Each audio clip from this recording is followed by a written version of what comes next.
Bonjour à tous et bienvenue sur Développement Facile. Donc aujourd'hui je suis accompagné de Léna, nouvelle venue dans l'équipe Développement Facile. Donc je vous explique un petit peu, je vous avais promis plusieurs surprises dans le mail de bonne année que je vous ai envoyé en tant qu'abonné privilégié. Si vous êtes inscrit sur la formation gratuite Développement Facile, je vous avais promis plusieurs surprises. Vous en avez déjà reçu une en ce début d'année.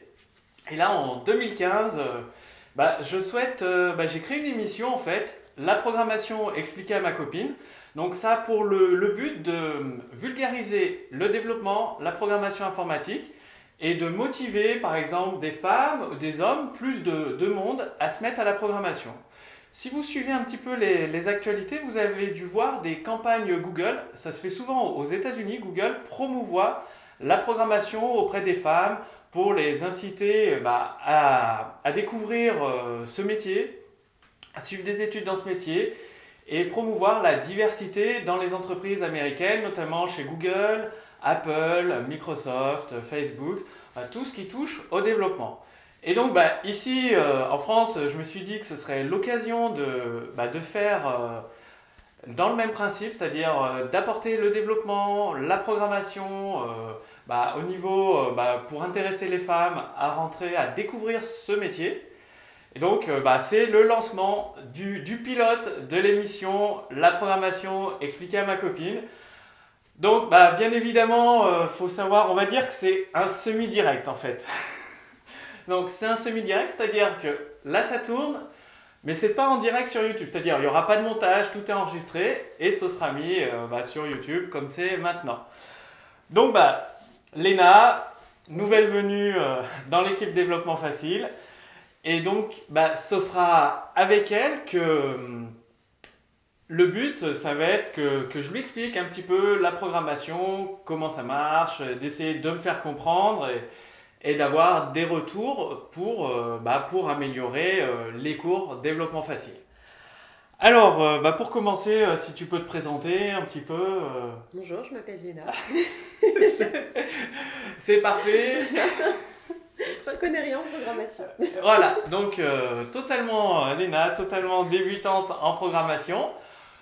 Donc ça va permettre de faire un challenge assez intéressant. Donc je sais pas, qu'est-ce que ça évoque pour toi la programmation? Des choses très compliquées quand même. Un monde d'extraterrestres. D'accord, c'est parfait, un monde d'extraterrestres. Et donc, est-ce que tu sais que par exemple tous les sites que tu consultes, Facebook, Google, tout ça, il y a des développeurs qui travaillent dessus et qui manipulent des chaînes de caractères, des morceaux de code. Oui, Voilà. je m'en doute, mais j'ai aucune idée de ce que ça peut être. Ok, d'accord. Donc, alors, par où commencer? On va dire qu'aujourd'hui, tu veux te lancer un petit peu dans la découverte de la programmation pour créer des applications performantes. Et donc, j'imagine que si je te demande de choisir un langage, qu'est-ce que tu choisis? Qu'est-ce que c'est qu'un langage? Voilà. Donc, alors, c'est intéressant parce que ça permet de partir vraiment de la base avec une personne néophyte, extérieure. Donc, en programmation, il y a plusieurs langages qui permettent de créer des applications comme Google, comme Facebook. Après, il y a des applications un peu plus corporate qui ne sont pas forcément sur Internet. Je sais pas, je pense à Budget de Fortuneo, sinon l'application YouTube qui tourne, elle, en tant qu'app, enfin qu'application sur une tablette, sur un smartphone. Et donc, il y a des langages de programmation qui permettent de créer ce type d'application. Donc, il y a plusieurs langages de programmation comme le JavaScript, HTML5, l'Objective-C, C++, l'assembleur, etc., etc. Et quand on rentre dans le monde de la programmation, il faut choisir un langage. D'accord. Suivant l'objectif qu'on vise. D'accord. Par exemple, tu viserais plus... par exemple, si on prend un langage comme le C, c'est un peu plus compliqué peut-être à appréhender. Donc ça demandera plus d'efforts. Alors qu'on peut peut-être commencer à partir sur un langage du web qui va être plus abordable, plus simple quand on débute à découvrir. D'accord. Et comment je fais en fait mon choix pour ça? Enfin, Bah, ça dépend de tes objectifs en fait. ça dépend de Soit tu peux choisir de travailler sur le web, Mhm. c'est-à-dire créer des jeux, des sites comme Facebook, Gmail, Google, D'accord. autres, ou alors plus partir sur des applications, sur des téléphones comme celui-là. Mhm. Et donc là, c'est un petit peu plus compliqué à apprendre. Donc après, c'est toi qui vois. Est-ce que tu veux créer des applications pour un téléphone Mhm. ou des applications accessibles via un navigateur internet, donc qui seront accessibles via une tablette, un smartphone également, ou un ordinateur de bureau. D'accord. Mais par quoi je devrais commencer pour essayer d'y arriver, enfin, pour m'entraîner, on va dire? Bah pour t'amuser, en fait, pour t'amuser, s'échauffer. oui, pour t'échauffer, découvrir, tu peux commencer par une application web en commençant par le HTML5, CSS3, JavaScript, et on va s'arrêter là.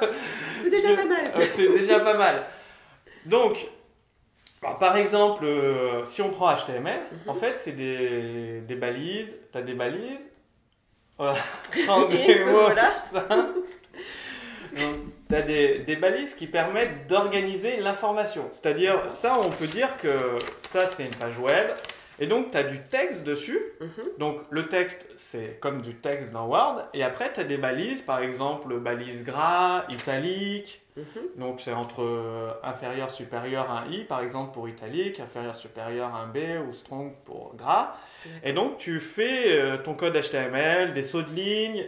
Après, tu as si tu veux respecter certaines normes, parce que comme il y a les normes ISO 14001 en industrie, ISO 9001 pour la sécurité et l'environnement, Mhm.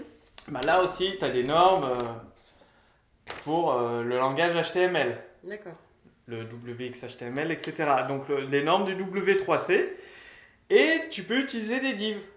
Donc c'est vachement abstrait, hein. Div. Qu'est-ce que Voilà, c'est c'est que une div? balise, il y a inférieur, supérieur, DIV, Mhm.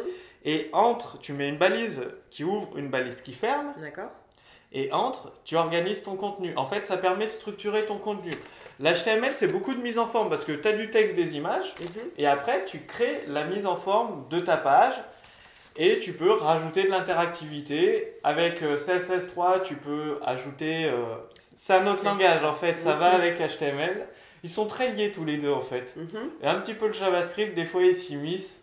Donc, ça permet, le CSS3, de faire, on va dire, le squelette, tu vois, s'il y a un être humain. Le CSS3, c'est... HTML5, on va dire que c'est le squelette de ta page, D'accord. pour organiser le contenu, la position des bras, des jambes, tout ça. Mhm. Et CSS3, ça va être la peau, donc ça va être le graphisme. Ça va mettre telle ou telle image, telle ou telle animation, tel ou tel défilement pour construire le corps finalement, le corps d'une page. Ok. Et après, il y a JavaScript qu'on peut rajouter par-dessus pour faire tout ce qui est interaction, pour faire bouger le corps en fait. D'accord. Pour faire bouger la page. C'est-à-dire qu'un internaute, il arrive sur cette page, il y a le squelette avec HTML5, CSS3, c'est la peau, les graphismes, Mhm. et après, la page, elle permet d'interagir. Il y a des formulaires où on renseigne son adresse mail, où on laisse un commentaire sur une page web. Mhm. Et bien tout ça, c'est fait avec JavaScript. Ça permet de faire du mouvement, d'interagir avec l'utilisateur. D'accord. Mais bon, la question va peut-être paraître stupide. Comment tu fais pour mettre les trois en même temps sur une même page? Et c'est ça la magie du développement en fait, c'est que c'est dans un fichier texte en fait, un simple fichier texte avec une extension précise, hein, .html, .js, .css, suivant le langage. Et on peut même mélanger les trois dans la même page sur un .html, donc c'est un simple fichier texte. Et dedans il y a du code qui s'organise. D'accord. Partie CSS3, partie HTML, partie JavaScript. Et le tout, bah, ce fichier, tu l'ouvres dans ton navigateur et ça va te créer la page, tout simplement. D'accord. Donc, est-ce que c'est un peu plus clair? Oui, enfin, c'est assez, compréhensible, on va dire. D'accord. Surtout l'image du corps, en fait. Le squelette, ça. la peau, l'interaction, impeccable. On va mettre les trois en même temps. Oui, Par non. contre, il faudrait vraiment un lexique, enfin, quelque chose d'un support visuel pour, Oui, comment dire, bah oui, mais là c'est... là c'est plus, oui, enfin, La prochaine fois, on prendra peut-être un ordinateur portable, on enregistrera l'écran en même temps, comme ça ah oui, pas mal ça, oui. les spectateurs pourront voir. Je te montrerai en direct une page HTML avec du CSS3, du JavaScript.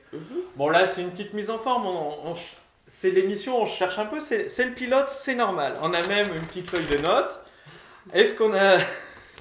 Donc, après, une fois que tu as découvert un langage, il va falloir apprendre des techniques de développement. Parce que tu pourras, voilà, tu vas écrire les balises, tout ça, les unes à la suite des autres. Ça va faire des choses, tu vas t'amuser. Ouais. Et après, pour rentrer dans le monde professionnel, tu vas avoir plusieurs étapes. Donc, par exemple, dans la méthode développement facile, ce qui est conseillé, c'est vraiment, on a une toute petite partie théorie et après beaucoup de mise en pratique. C'est par la pratique qu'on apprend les choses finalement. Donc, toujours le petit noyau de théorie avec une spécificité à la méthode développement facile qui permet d'apprendre non pas un seul langage, mais plusieurs en même temps. Aujourd'hui, si tu vas voir un formateur, il va te faire apprendre la syntaxe d'un seul langage, c'est-à-dire, je ne sais pas, comment faire un if en C, comment faire une condition. S'il lui manque un doigt, il y a un problème. Alors, il y a un problème. Par exemple, ça c'est une condition qui te parle. Ça me parle. Et donc, c'est parfait. Et donc, en allant voir classiquement les formations traditionnelles, comme vous avez pu le constater, j'invente rien, vous allez apprendre la syntaxe, c'est-à-dire comment faire une condition, comment créer une boucle, c'est-à-dire appeler plusieurs fois la même instruction, mais dans un seul langage. Donc vous vous concentrez plus sur la syntaxe plutôt que sur des stratégies de développement. Ça fait que vous suivez une formation, tout est très bien, vous connaissez, vous savez, mais dans un seul langage. Après, vous allez découvrir un autre langage, vous dites, mince, je sais pas faire, c'est pas pareil, c'est pas les mêmes lettres, les mêmes mots, ça marche pas pareil. Et l'avantage avec la méthode développement facile, c'est que plutôt que d'apprendre un seul langage, on va apprendre des stratégies de développement que par exemple, tu vas pouvoir appliquer dans plusieurs langages, juste avec une petite adaptation. La syntaxe change un petit peu, mais c'est plus facile de retrouver comment on écrit while. Enfin, while, ça s'écrit à peu près pareil dans tous les langages pour la boucle. Mais comment on crée une boucle dans tel ou tel langage, ça se ressemble fortement. C'est presque la même syntaxe, peut-être un point-virgule ou une virgule près. Et la stratégie, elles sont complètement identiques. Donc, pour commencer, par exemple, ce que je conseille dans la méthode développement facile, c'est de partir de la base. Comment faire une condition, si et alors. Comment faire une boucle avec un while, c'est-à-dire une boucle, c'est qu'on tourne, on appelle plusieurs fois. Ça, c'est comme un manège, il boucle. Le petit enfant, il monte dans un manège, il va boucler et il essaye d'attraper ce qu'on lui envoie, le bonus. Et s'il tape un bonus, il peut sortir de la boucle et refaire un autre tour de manège, gagner un lot. Une boucle, c'est ça, on appelle plusieurs fois la même instruction. Et quand dedans, il y a une condition qui est respectée dans la boucle, ou dans la condition de la boucle, et bien on sort. Donc quand le petit enfant il a chopé le bonus, il sort du manège et il va récupérer son cadeau. Donc ça c'est une boucle. Et après on va apprendre, par exemple tu vas apprendre tout ce qui est vraiment la base commune à tous les langages, conditions, boucle, switch case, enfin c'est des conditions spécifiques. Après tu vas aller au niveau supérieur par exemple pour apprendre la programmation orientée objet. Donc on commence par les variables. Donc les variables, ça te parle pas là. Si, mademoiselle par exemple, monsieur, ou c'est des données ouais, aléatoires. C'est en fait c'est une. Oui, elle est débutante, c'est normal. Puisque ça me. Donc par exemple, une variable, on va dire que on peut prendre une feuille de papier, on peut dire que c'est une variable et on stocke une information dedans. Donc on écrit une phrase dedans pour s'en souvenir plus tard. C'est-à-dire après la feuille de papier, on la met ailleurs, dans un tiroir et tout. Et quand on en a besoin, on reprend la variable et on a le contenu de la variable sur la feuille de papier. Donc voilà, c'est magique. C'est magique. Et donc, après avoir découvert les fonctions, les variables, un petit peu comment ça fonctionne, donc les fonctions, en fait, c'est un ensemble d'instructions qu'on appelle plusieurs fois, par exemple, quand tu allumes la télé, tu lances plusieurs instructions. Allumer la prise de la télécommande, prendre la télécommande, mettre un Blu-ray dans le lecteur Blu-ray, appuyer sur Play et ça lance le film. Bah, une fonction, ça peut être un ensemble d'instructions de ce style qu'on appelle plusieurs fois dans la journée. Ceux qui regardent beaucoup la télé, on appelle plusieurs fois la même fonction regarder la télé dans la journée. Après, on va passer au niveau supérieur, c'est-à-dire les objets. Donc là, je ne vais pas rentrer dans le détail, on va en garder un petit peu pour la prochaine émission. On va pas trop te surcharger. Sinon, ma tête va finir en soupe. Voilà. Comme ça va être réglé. Pas la peine. Donc, il y a la programmation orientée objet. Après, il y a la programmation événementielle. Là, les événements, c'est magique. C'est par exemple quand tu vas faire une soirée avec tes...